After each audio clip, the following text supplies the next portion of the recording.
ரெண்டு கேள்வி என்ற முதலாக கேள்வி கேட்டால் எனக்கு பொம்பளை பிள்ளை மகள் பொம்பளை பிள்ளை காது குத்தி இல்லைங்க காது குத்தி சப்ஜெக்டை கொஞ்சம் தெளிவு பண்ணி கேள்வி வேணும். சரி, முதலாவது விஷயம் அவர் கேட்குறார் காது குத்துறது சம்பந்தமாக.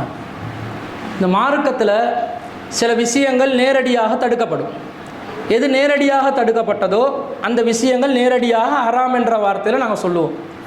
சில விஷயங்கள் இருக்கும் நேரடி கட்டளை இல்லாமல் பொது கட்டளையாக இருக்கும். தடுக்கப்பட்டிருக்கும் பொது கட்டளை பொதுவாக வந்திருக்கும். இப்போ உதாரணத்துக்கு லா துல்கு ஐதியக்கும் இலத்தஹலுகா, உங்களுடைய கரங்களை நாசத்தின் பால் நீட்டாதீர்கள் என்று குர்ஆன் வசனம் வருது. நாசத்தில் நீட்டக்கூடாதுன்னு வருது. நாசமான காரியத்துக்கு கையை பயன்படுத்தக்கூடாது, அதாவது நாசமான காரியங்களில் ஈடுபடக்கூடாதுன்னு அர்த்தம். இந்த வசனத்தை வச்சு பல சட்டம் எடுப்பாங்க. ஒன்று தற்கொலை செஞ்சு கொள்ளக்கூடாது. முதலாவது நாசம் அது தானே, என் உயிரை நான் பறித்து கொள்வது, என் கையால் நடக்கிறது. தன்னை தற்கொலை செய்வது மட்டுமில்லை, அடுத்தவனை கொலை செய்கிறதோ அடுத்தவனுக்கு தீங்கிழைக்கிறதோ வீணான காரியமோ இப்படி நாசமான எந்த காரியத்துக்கும் கையை போட்டுறாதீங்க என்ற அர்த்தம் இருக்குது. இன்னொரு அர்த்தம் இருக்குது, சிகரெட் குடிக்காதீங்கன்னு சொல்லுது. இது எப்படி சொல்லுது?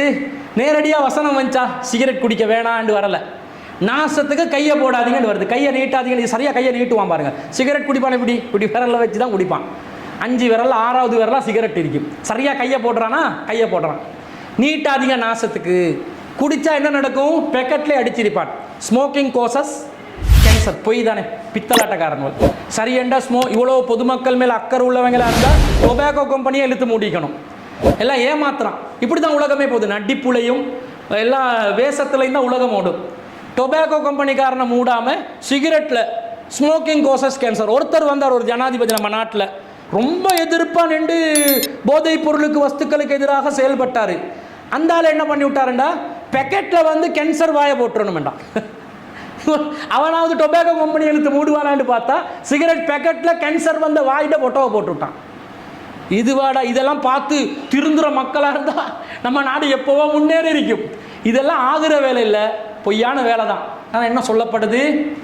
கண்டிப்பாக உனக்கு புற்றுநோய் வரும். அப்போ இந்த சிகரெட்டை குடிக்கும் போதே நாங்கள் புற்றுநோயை விரல மாட்டிக்கொள்கிற மாதிரி ஒரு வேலை, அது கூடாதுன்றதுக்கு இந்த வசனம் வரும். இந்த மாதிரி காது குத்தாதீங்கன்னு நேரடியாக குர்ஆனில் வரலை, காது குத்த வேணான்ட்டு நேரடியாக ஹதீஸ்லையும் வரலை. ஆனால் அந்த கருத்தை வலுப்படுத்துகிற மாதிரி குர்ஆன் வசனங்கள் ஏராளமாக வருது, ஹதீஸுகள் ஏராளமாக வருது. எப்படி வருது? நான் ஏற்கனவே இப்லீஸ் சம்பந்தமாக ஒரு வசனம் சொன்னேன். அது சரியாக குர்ஆனில் 4வது அத்தியாயத்தில் 118 119வது வசனங்கள். அந்த வசனத்தில் இப்லீஸுக்கு அல்லாஹ் லானத் பண்ணுறான். லானஹுல்லாஹ், அல்லாஹ் அவனை சபித்து விட்டான். வகால, இப்லீஸ் சொன்னான், லா அத்தஹிதன்ன மின் இபாதிக்க நசீபம் மஃபுரூலா, உன்னுடைய அடியார்களில் ஒரு குறிப்பிட்ட சாராரை நான் பிடித்து கொள்வேன். வல உலில்லன்னஹும், அவர்களை நான் வழிகெடுப்பேன். வல உமன்னியன்னஹும், அவர்களுக்கு நான் ஆசை வார்த்தை சொல்வேன். வல ஆமுரன்னஹும், அவர்களுக்கு நான் கட்டளையிடுவேன். அல்லாஹ்வுடைய அடியார்கள் ஒரு சாராரை பிடிச்சு இப்லீஸ் என்ன செய்வானாம்? முதல்ல வழிகெடுப்பானாம். ஆசை வார்த்தை வழிகெடுக்கிற விதங்கள் வருது. இப்போ ஆசை வார்த்தை சொல்லுவானாம். வல ஆமுரன்னஹும், கட்டளையிடுவானாம். என்ன சொல்லி கட்டளையிடுவானாம்? ஃபல யுபத்திகுன்ன ஆதானல் அன்ஆம், கால்நடைகளுடைய காதுகளை அறுக்குமாறு, அதாவது அல்லாஹ் அல்லாதவர்களுக்காக அறுத்து பலியிடுற மாதிரி வேலைகள், சிறுக்கான காரியங்கள், பூஜை நடத்துறது, பலி கொடுக்கிறது, இந்த மாதிரி காரியங்கள் செய்வதற்கெல்லாம் நான் கட்டளையிடுவேன், சிறுக்கில் மூழ்க வைப்பேன் என்றான். அதே போல வல ஆமுரன்னஹும், மீண்டும் அவர்களுக்கு கட்டளையிடுவேன். ஃபல யுகையிருன்ன ஹல்கல்லாஹ், அவர்கள் அல்லாஹுவின் படைப்பிலே மாற்றங்களை ஏற்படுத்துவார்கள்.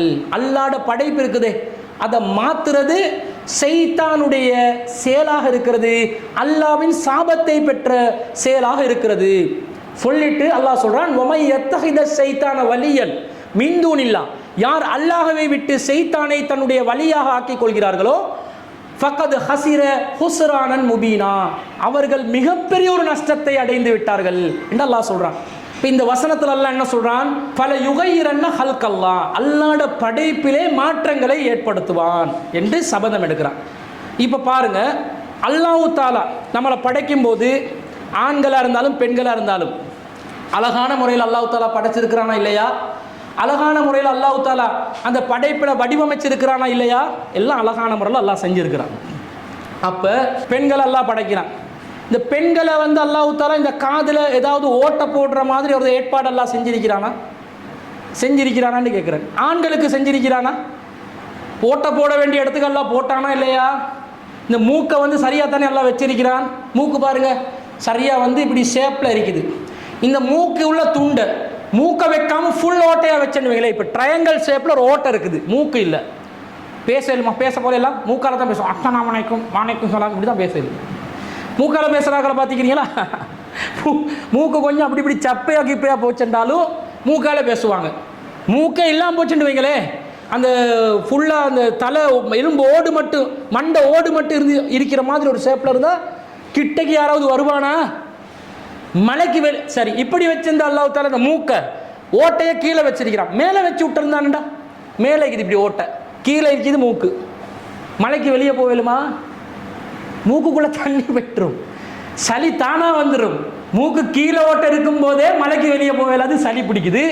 மேலே ஓட்டை வச்சு விட்டா அங்கே வானத்திலேருந்து வார தண்ணியெல்லாம் மூக்குக்குள்ளால் வந்து வாய்க்குள்ளால் வந்து எல்லாரும் இந்த 2-3 கொஞ்சம் மழை பெஞ்சா போதும் 2-3 டேங்குக்கு தண்ணி குடிச்சு கொண்டு வெளியே அடிக்க வேண்டி வரும். என்ன அர்த்தம்? அல்லாஹ் தஆலா சொல்றான், அல்லதி லஹு முல்கு ஸமாவாத்தி வல் அர்லி, அல்லாஹ்க்கு தான் வானங்கள் ஆட்சியும் பூமியில் ஆட்சியும் இருக்குது. வலம் யத்தஹிது வலதன், எந்த ஒரு மகனையும் ஏற்படுத்திக் கொள்ளவில்லை. வலம் யக்குன் லஹு ஷரீக்கும் ஃபில் முல்கி, அதிகாரத்தில் அல்லாஹ் அவனுக்கு யாரையும் கூட்டு சேர்க்கவும் இல்லை. வஹலக குல்ல ஷைஇன், அனைத்தையும் அல்லாஹ் படைத்திருக்கிறான்.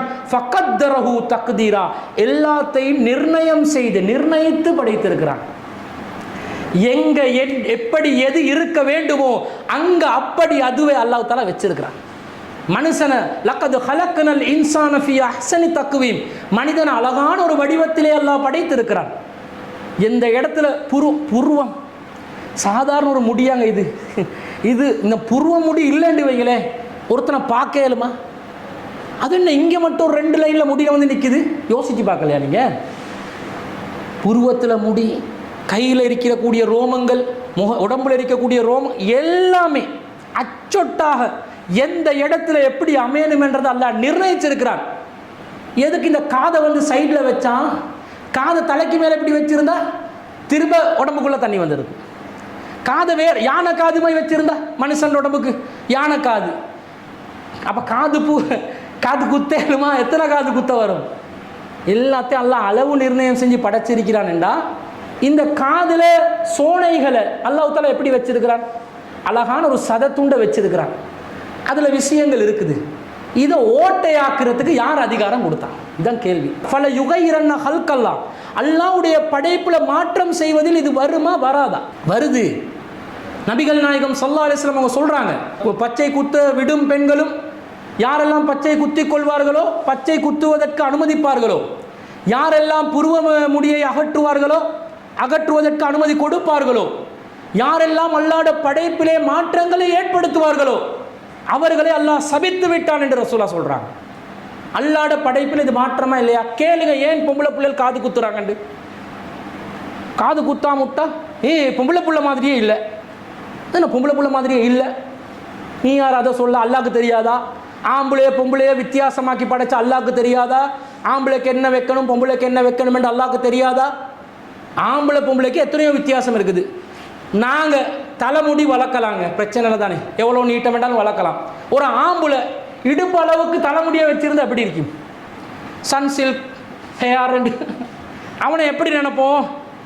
இவன் நம்ம இனத்தை சேர்ந்தவன் மாதிரி இல்லையே சொல்லிடுவோமா இல்லையா? ஏன் சொல்லுவோம்? உனக்கு முடி இருந்தால் ஒரு அளவு முடியை வளர்த்தாலும் இந்த தோல் புஜம் அளவுக்கு வர்றான். அதை விட தாண்டி போனால் ஒரு பொன்னிட்டேல கட்டி கொண்டு ஒரு ஆம்பளை போகிறான் ரோட்டில், நல்லா இருக்குது, ரசிப்போமா? ரசிக்க மாட்டோம். இதே ஒரு பொம்பளை வருது, இந்த மொட்டை அடித்து கொண்டு வந்து நிற்குது.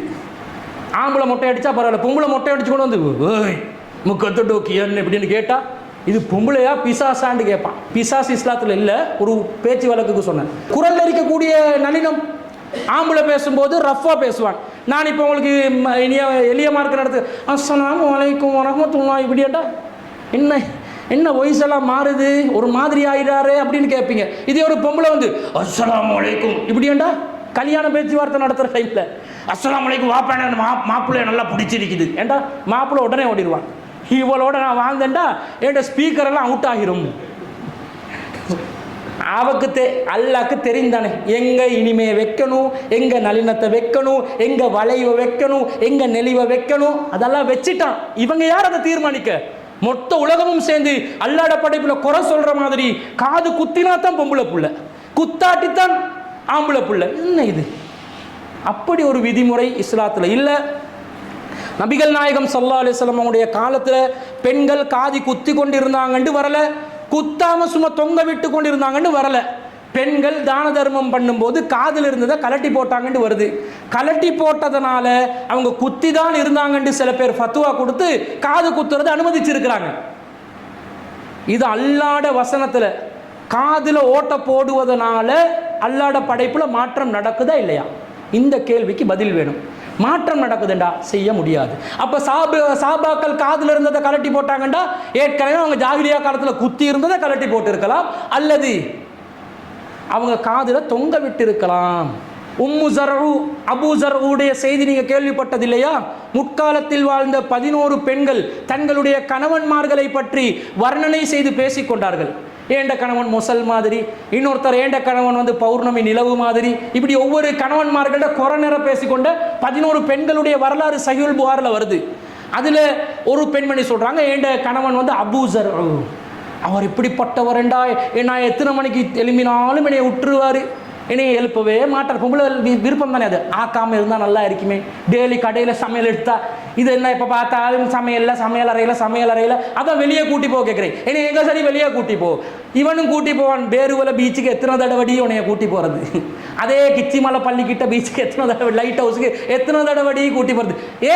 ஏன் சமையல் அறைக்குள்ளே இருந்து வெந்து நொந்து நூடுல்ஸ் ஆகி வெளியே போயிடணும். எங்கேயாவது நீங்கள் கூட்டி போகலன்னு வைங்க, கிணத்துக்குள்ளே பாஞ்சிடுவோம் ஒரு நாளைக்கு. ஏன்னா அந்த இரிட்டேஷன். அப்போ இந்த சமையல் அறையில் அவங்க இருக்கிற மாதிரி அவர் சொல்கிறார், நான் வந்து என் கணவன் என்னை எழுப்ப மாட்டார், என்னைய வந்து அவர்கிட்ட மாமி நல்லம், என் மைனி நல்லம், யாரெல்லாம் பெண்களுக்கு தீங்கோ அவங்கெல்லாம் நல்லம் வேண்டி அந்த பெண் சொல்கிறா. சொல்லிவிட்டு என் கணவன் என்னைய நகைகளை போட்டு அலங்காரம் செய்வாள். பொம்பளுக்கு பிடிச்ச ஒரு விஷயம், நகையை போட்டு தலையில் போயிட்டு நீங்கள் தலையில் ஒவ்வொரு முடிக்கு நகை போட்டு கொடுத்தாலும் பரவாயில்லண்டு வாழ்வாள். அப்போ நகை போட்டு என்னை அலங்காரம் செய்வாள், வெளியே காட்டுறதுக்கு இல்லை, அவக்கு காட்டிக் கொள்றதுக்காக. அதில் என்னுடைய நகைகளை என் மீது தொங்க விடுவார், குத்தி விடுவார் என்று வரல, தொங்க விடுவார். அப்போ முற்காலத்தில் இருந்த பழக்கத்தில் பிடிச்சா நகையை தொங்க வச்சு கொள்வாங்க. இப்போ தான் என்ன பண்ணிட்டான்டா, குத்திட்டான். சரி, காதை குத்துறதுக்கு அனுமதி கொடுத்தீங்கன்னு வைங்க, மூக்கை குத்துறாங்க, அலங்காரத்தை வெளிப்படுத்தும். மூக்கோட நிற்கிதா, இங்கே குத்துது, இங்கே குத்துது, புரியில் குத்துது, நாக்கில் குத்துது, உதட்டுல குத்துது, பல்லுலனாலும் குத்திக்கொள்ள எலுமெண்டா. மாடுகளுக்கு அடையாளம் போட்ட மாதிரி எல்லா இடத்திலும் குத்து என்று குத்தி ஒன்று உலகத்தில் வாழுது ஒரு பொம்பளை உடம்பு முழுக்க குத்தி. அதுக்கு சாபத்தில் உச்சகட்டத்துக்கு போயிட்டு. அல்லாட படைப்புல மாற்றங்கள் அவசியம் இல்லாத காரியம், மாற்றம் செய்ய வேணாண்டாச்சு செய்யக்கூடாது. எனவே காது குத்துவதிலிருந்து நாங்கள் விடுபட வேண்டும், தவிர்த்து கொள்ள வேண்டும்.